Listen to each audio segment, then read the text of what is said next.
Welcome ulit dito sa nag-iisang laugh trip na devotional Bible series, ang Bible Ninja.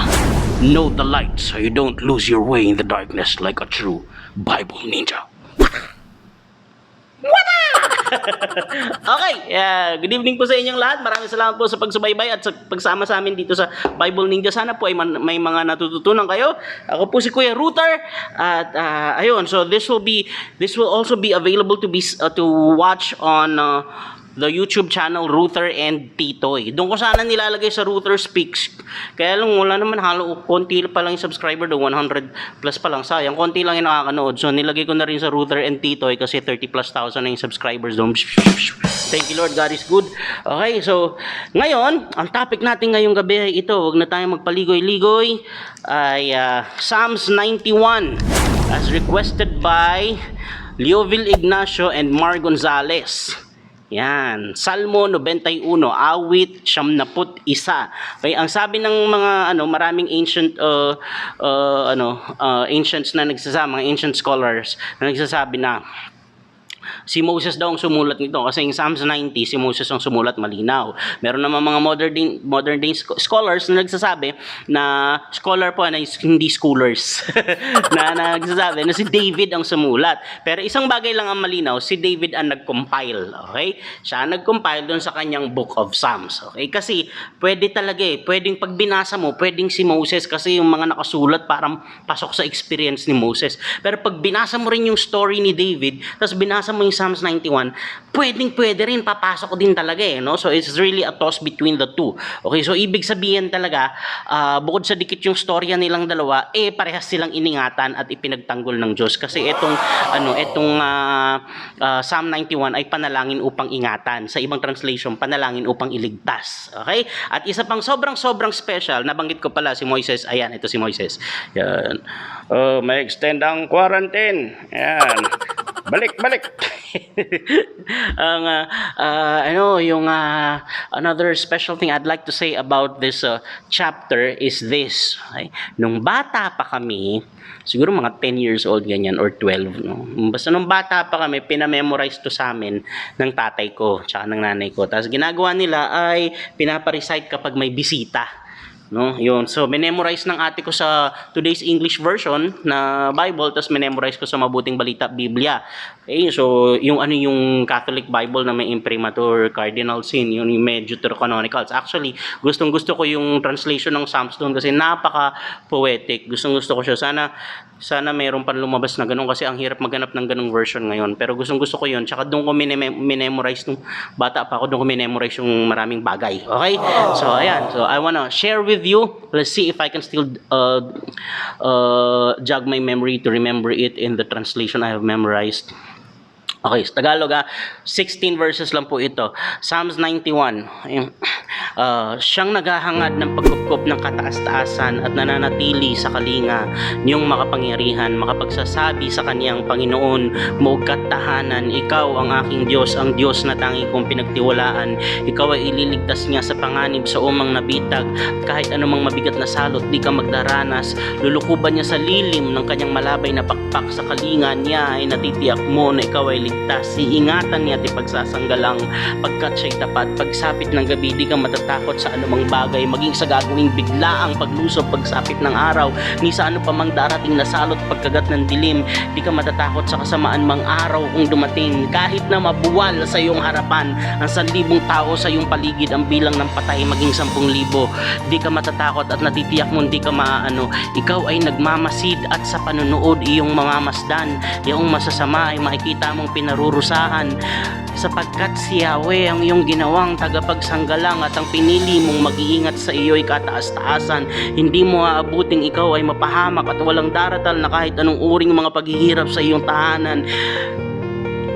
Susuguin niya ang maraming anghel, silang susubaybay, kahit saang dako ikaw maparoon, tiyak iingatan. Sa kanilang palad ay itatayuk at silang magtataas ng hindi masaktan ang mga paa mo sa batong matalas. Kahit na ang tapakan mo ay mga leon, ahas na mabagsik, di ka maano sa mga serpiente at liyong mababangis. Ang sabi ng Diyos, aking ililigtas ang tapat sa akin at iingatan ko ang sino mang taong ako'y kikilanlin. Kapag sila'y tumawag, laging handa ako na sila'y pakinggan. Aking sasamahan at kung may hilahil ay sasaklolohan, aking ililigtas. At ang bawat isa'y pararangalan, sila'y bibigyan ko't gagantimpalaan ng mahabang buhay at nakatitiyak na ang tatamuhin nila ay kaligtasan. Woo! Psalms 91, God is good, hallelujah. Yan po ang aming life chapter. Okay? So, sa English ang ganda, pero let's go to it now, point by point. Okay? So, mabilis lang to. Ayan, tapos na. Ito na, okay? So, sa English ang ganda, he who dwells in the secret place of the Most High. Dito sa NIV, dito tsaka sa King James. Dito naman sa Holman, dito, Apologetics Bible, ang ganda, the one who lives under the protection, the one who lives, nakatira, nakatira. Sa Tagalog naman, at nananatili sa kalinga, mananatili, okay? Stay in ka doon, okay? So, ganito, listen up. If you want God's protection in your life, you shouldn't just be a passerby. Hindi ka lang napadaan, hindi ka lang napatambay saglit. Dapat dun ka nakatira. Housemate ka dapat. Okay? Yan. At pag housemate ka kay Lord, hindi ka ma-vote out. Hindi papayag si Lord na may mag-vote out sa'yo. Okay? So, hindi ka passerby, hindi ka extra, hindi ka dinaanan lang ng camera, housemate ka, doon ka nakatira. Okay? Para manatili ka, para yung protection ni Lord nasa iyo, kailangan nakatira ka kay Lord. Hindi lang si Lord nakatira sa iyo, ikaw nakatira kay Lord. Okay?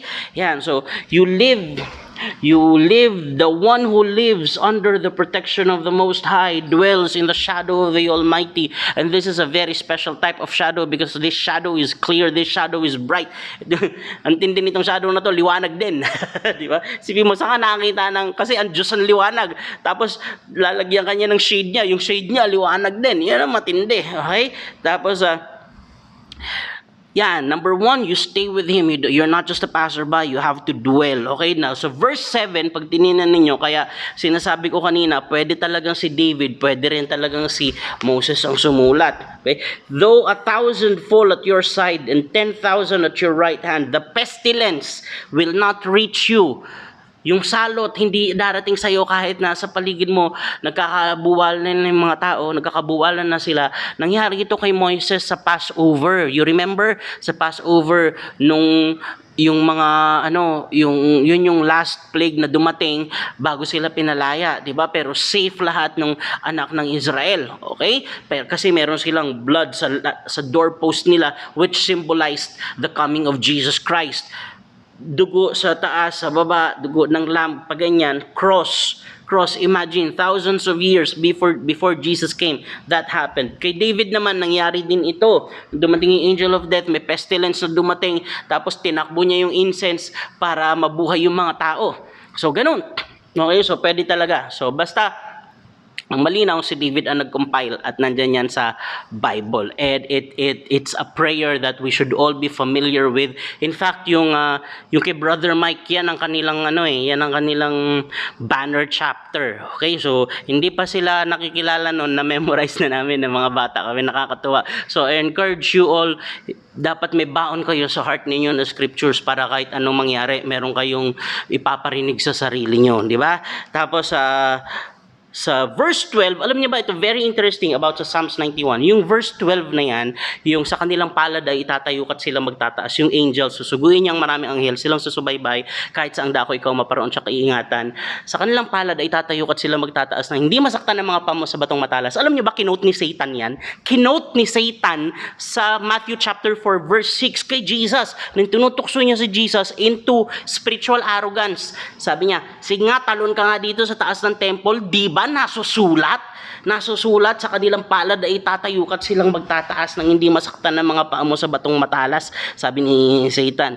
Verse 6, if you are the Son of God, he said, throw yourself down, for it is written, he will command his angels concerning you, and they will lift you up in their hands, that you will not strike your foot against a stone. Psalms 91 yun. Ibig sabihin, kabisado, alam ni Satan yung scriptures, no? Kabisado rin niya. Ito matindi, ito po gusto ko sabihin sa inyo, okay? Ang tukso, never lumapit ang tukso. Wala pa akong natandaan na lumapit ang tukso na obvious na mali. Wala. Lalo kung ang tinutukso niya ay yung talagang gustong sumunod sa Diyos. Hindi lalapit sa iyo yung kasalanan na mukhang kasalanan. Lagi niyang, ang ginagawa niya, hindi siya obvious na mali. Ang gagawin niya, kukuha ng tama, ihalo dun sa mali, so magkahalo na siya, hindi mo na ngayon alam, off color na siya. Ganun katalino si Satan. In fact, doon pa lang sa Genesis chapter 3, ganun na rin, pinaghahalo niya yung tama at mali. Sinabi ba talaga ng Diyos na huwag kayong kakain ng lahat ng punong kahoy dito sa halaman? Hindi, wala naman sinabing gano'n. Sabi lang yung isang yung nasa gitna, yung tree of the knowledge of good and evil. Pero nung ipinush niya, kunwari, pinagbabawal ng Diyos lahat. Kaya defensive mode na agad yung tao. Ba't kami pinagbabawal? Hindi naman. Tapos sabi pa ni Satan, alam niyo ba, pag kumain kayo niyan, magiging para kayong Diyos.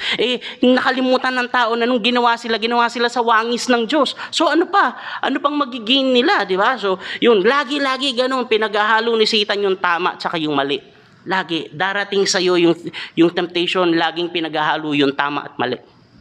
Si Satan ganyan, gumamit pa ng Bible para tuksohin si Jesus, gumamit pa ng scripture. Ito matindi, pag meron ka ring baon, may pangsagot ka, okay? Let me just make it clear with you, the Bible never contradicts itself, okay? Sa mga photographer dyan, alam niyo kung gaano ka-importante yung contrast, hindi yan kalaban. Ibig sabihin, yan ang tumitimpla ng tamang kulay at ng tamang shade, yung contrast. Yan ang meron sa Bible. Complementing and contrast and balance, hindi contradictions. Okay? Ang sagot ni Jesus kay Satan, it is also written, nakasulat din, wag mong subukin ang Panginoon mong Diyos. Do not put your God into the test. Do not test the Lord your God. Saan yan? Deuteronomy 6:16. Favorite po ni Jesus yung book ng Deuteronomy. Lagi niya yung kinukot. Kaya sa mga Christians na kagaya ko, huwag kayong allergic sa Old Testament. Alam niyo kung bakit. Kailangan aralin niyo yung Old Testament kasi dun nakatuyo yung New Testament na New Covenant. Kasi yun yung anino ng mga dumating. So paano mo malalaman kung ano yung natupad kung hindi mo alam kung ano yung pinangako sa Old Testament? Tapos, sila Jesus, sila Paul, sa lahat sila yung mga disciples, nung binabasa nila yung scriptures, pag sinabi nilang scriptures, Old Testament yun, malamang-lamang. Okay, siyempre, nung nagsulat na sila Mark, nila may gospel na rin, pero yung sinasabi nilang scriptures, yan yung Torah, yan yung Tanakh, yung Tanakh, tatlong, yung Nevi'im, ano pa ba yun?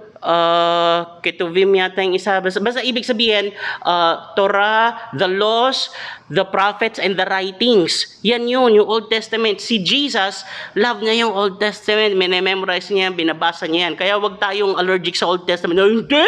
New Testament na tayo, wag ka na magbabasa ng Old Testament. Yan yung binabasa nila Jesus yan yung memorize nila Okay, so, kaya kung gusto mo malaman yung mga alam ng mga disciples, basahin mo rin yan kasi wala pang ganitong Bible noon, mga scroll na mga writings ng prophets, Old Testament yun, importante po yun, okay? So ayan, tapos sana ba, yun ang sinagot ni Jesus kay Satan, Old Testament, Deuteronomy 6:16, huwag mo subukin ng Panginoon mong Diyos. Tapos pagdating doon sa verse 13, sabi, kahit nang tapakan mo yung mga leon, ahas, babagsik, hindi ka maano sa mga serpiente at leong mababangis. May katumbas yan sa Luke chapter 10, verse 18, 19, 20. Sabi ni Jesus, actually, verse 19, I have given you authority, binigyan ko kayo ng kapangyarihang tumapak sa mga ahas at mga alakdan at yumurak sa kapangyarihan ng kaaway, walang makapipinsala sa inyo. May kanta pa niya sa English, I have given you authority to trample on snakes and scorpions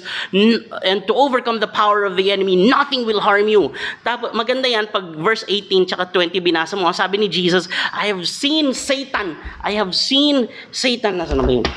Tapos dito, ay ang ganda nito.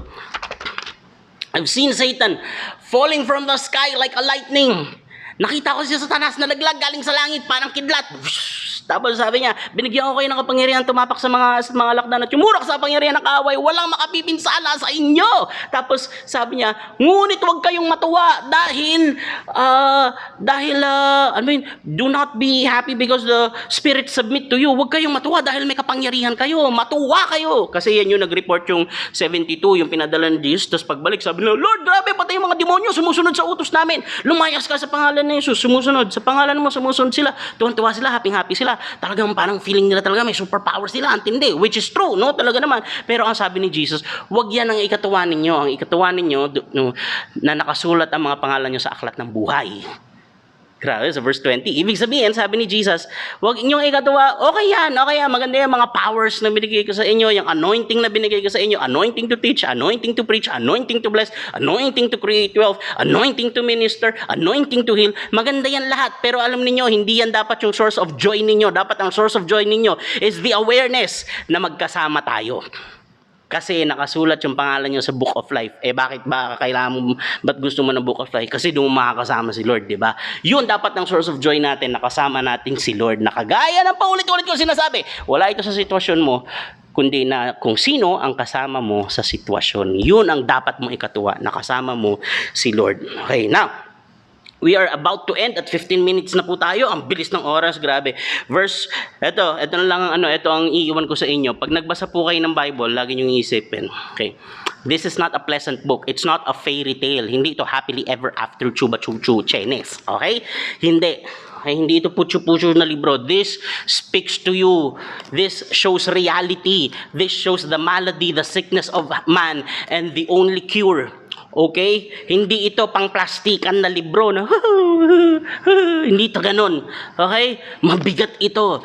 The Bible is the Word of God spoken through people in history. That's what the Bible is. Now, sa Bible, meron dalawang klase lalo sa Old Testament. Yung mga prayers, kagaya ng Psalms, di ba yung mga prayers. Pag tinignan niyo yung verse 1 to 13 ng Psalms, prayer and declaration yan nung psalmist. Pagdating sa 14 hanggang 16, actual words na yan ni Lord. Ano ibig sabihin? From the very first verse all the way to 13, that's from earth to God. That's from words from earth to heaven. From 14 to 16, from heaven to earth. Gets nyo? Gets nyo? Okay, ibig sabihin, kahit anong sitwasyon mo ngayon, hindi mo kailangan maipagplastikan kay Lord. Hindi mo kailangan itago yung sakit, yung takot, dahil nandun siya, poprotektahan ka niya. Doon ka tumakbo sa kanya. He is a mighty fortress, a refuge, muog ka, tanggulan. Sabi nila, bakit ka ba tatakbo sa muog kung wala namang humahabol sa'yo? Diba? Bakit ka kailangan ipagtanggol kung kaya mo naman ipagtanggol sarili mo? Bakit mo kailangan ng tagapagligtas kung kayang-kaya mo naman iligtas ang sarili mo? Hindi, it's okay. Admit that you are weak, surrender at yun. Okay? Tapos, and heaven will meet earth. Heaven meets earth. Kagaya nung kanta na How He Loves Us, heaven meets earth. Okay? So, ayan. So, kaya gano'n, makikita mo sa Bible, merong mga salitang sobrang payos. Meron naman mga salitang sobrang bigat na hindi naman sinusugarcoat. Kasi nga, yun talaga yung laman ng, yung from earth to heaven, tapos from heaven to earth. That's what it is. The Bible comes first full circle. It understands your sickness, and it holds the only cure to your sickness. Hindi ito nakikipagplastikan sa tao. Okay? Okay? Kaya if you don't have a Bible yet, please get one. Meron kami dito. Gusto niyo magpa-raffle nga tayo next time. Okay? So, ayun, I'm out of time. Maraming salamat. That is Psalms 91. Okay? Tatandaan ninyo, hindi ka lang dadaan, hindi ka lang tatambay saglit doon sa presence ni Lord. Titira ka doon.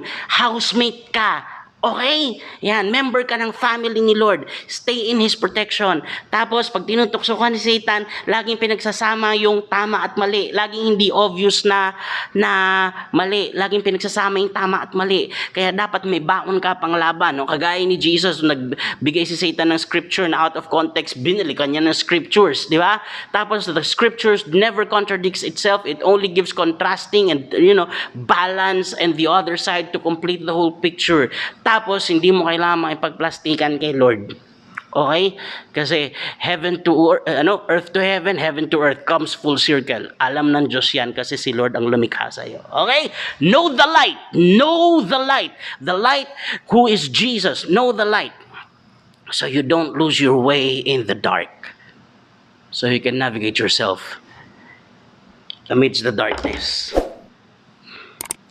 At magsama-sama tayong lahat na maging yan Bible Ninja. What?